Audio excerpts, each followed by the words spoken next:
Hey everyone, in this voice recording with the thumbnail, I'm going to be speaking about the patricians in the Roman Republic. The patricians, okay? Who were they? What's their behavior like? And what was their life like? And what's their purpose in these Roman cities and in the Roman Republic in general, okay?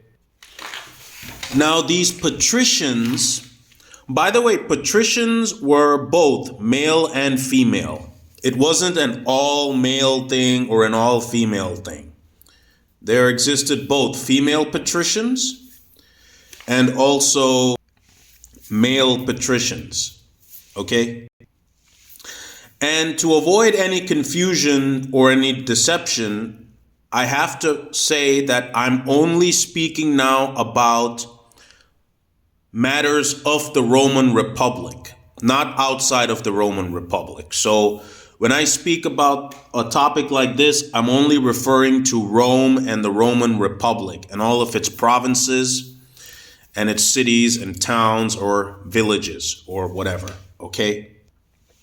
Now, the patricians were the elites of Roman society, okay, as in the most wealthiest people that had access to all the luxuries, all of the privileges, massive amounts of wealth and influence in society, and some even have a powerful position in the Senate, in the Roman administration, etc.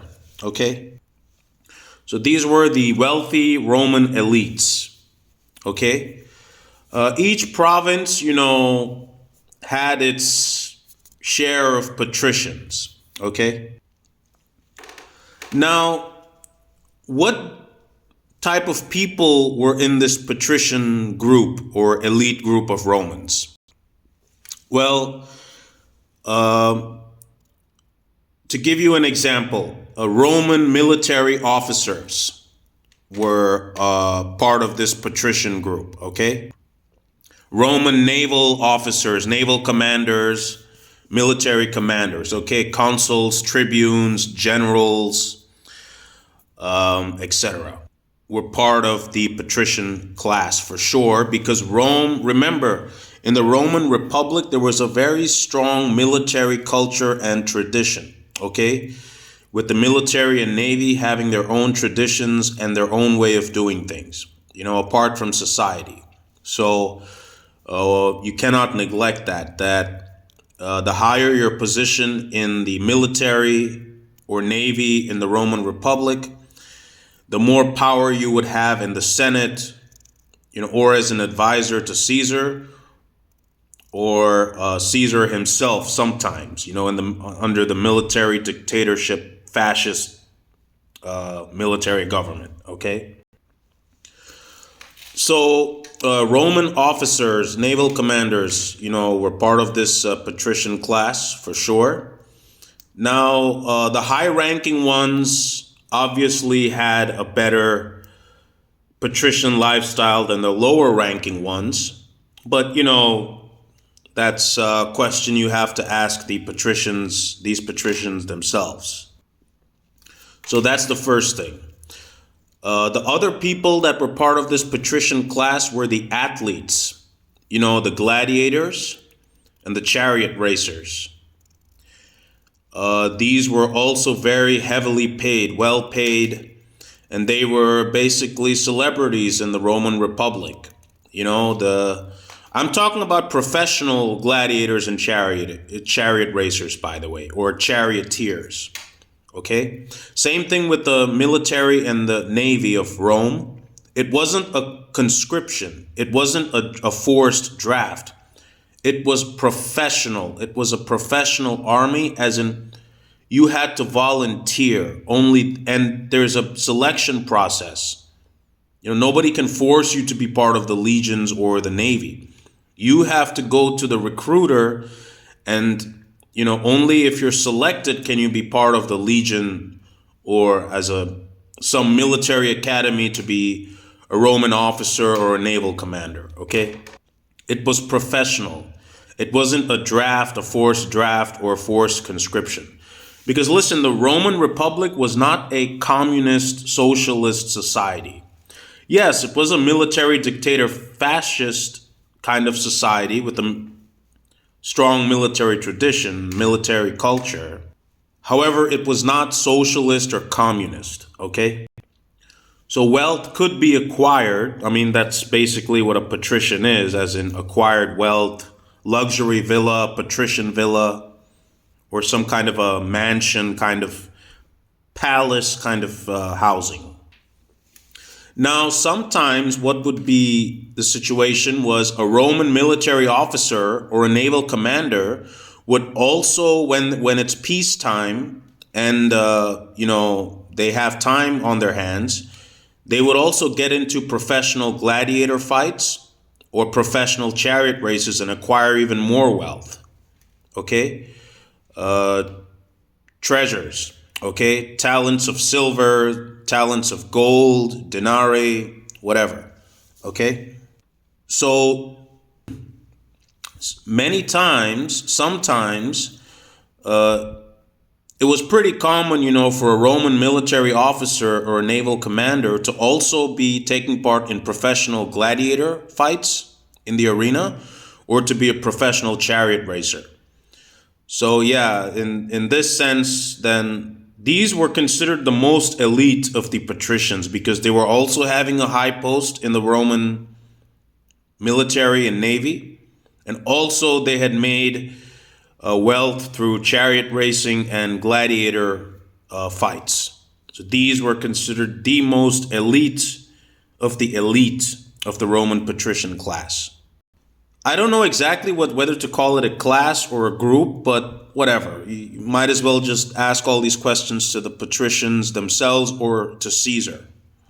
Now, who were the other people in the patrician class, but definitely not in any way inferior to the previous people, were the oracles in Rome. There was oracles, as in, these female spiritual leaders in Rome, anointed by nature and very trustworthy. These oracles or priestesses. For example, these female spiritual priests or priestesses. Usually the priestess had way more power than the priest. Now, a very highly anointed oracle, a Roman anointed oracle woman, female, would also be very wealthy, very living in a luxury patrician villa, patrician kind of palace, because even they, were considered to have a very elite status in Roman society because the oracles were fighting many spiritual wars in the spirit. So if a female oracle was anointed by nature and the elements, she would definitely be part of the patrician class and enjoy all the luxuries and wealth, So not all the female oracles, it really depended on their anointing. Look, some women are just more anointed and chosen than others. That's just the way it works in this nature of spirituality and anointing things. So female oracles, okay? So a female anointed oracle would also be living in very tremendous luxury in the patrician society, if you want to put a name on it. Now, on the side note, let's talk about the Roman gods and goddesses. Well, the Roman gods and the goddesses lived in the temples. They had their own temple that they lived in, okay, with their own thing. Sometimes close to the city, sometimes outside the city, somewhere on a hilltop or something. Temple of Ceres, Temple of Sol Invictus, Temple of, so the gods and goddesses had their own private temples to live in, where they would just live and whatever. Okay.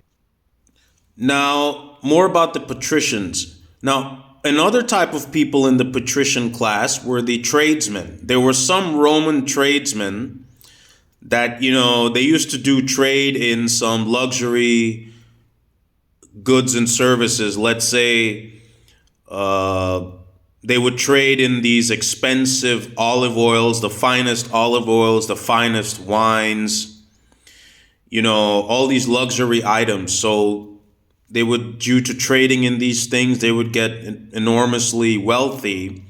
And these were also part of the patrician class.